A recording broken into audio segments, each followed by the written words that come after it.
চিপাঝাৰ দৰঙী কলাকৃষ্টি উন্নয়ন প্ৰেক্ষাগৃহত নৃত্যাঞ্জলি ডান্স একাডেমীয়ে নৃত্যশিল্পী আৰু শিশু নৃত্যশিল্পী বঁটা প্ৰদান কৰিব ওলাইছে।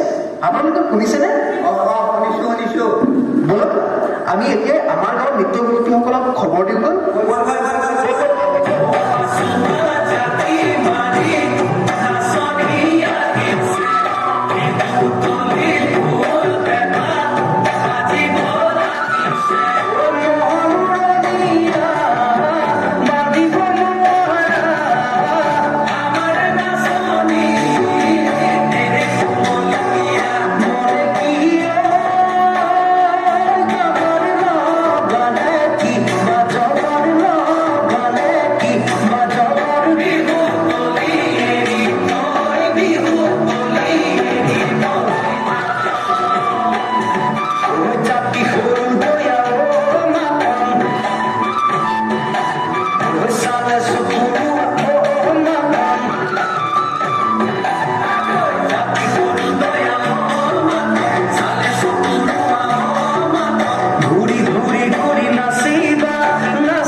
এইদৰে কহিপাত ডান্স একাডেমীয়ে চিপাঝাৰ দৰঙী কলাকৃষ্টি উন্নয়ন প্ৰেক্ষাগৃহত বিহু নৃত্য পৰিৱেশন কৰে।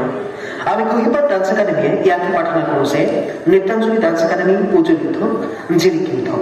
শেষত নৃত্যাঞ্জলি ডান্স একাডেমীৰ সমূহ কৰ্মকৰ্তালৈ জনালোঁ অশেষ ধন্যবাদ।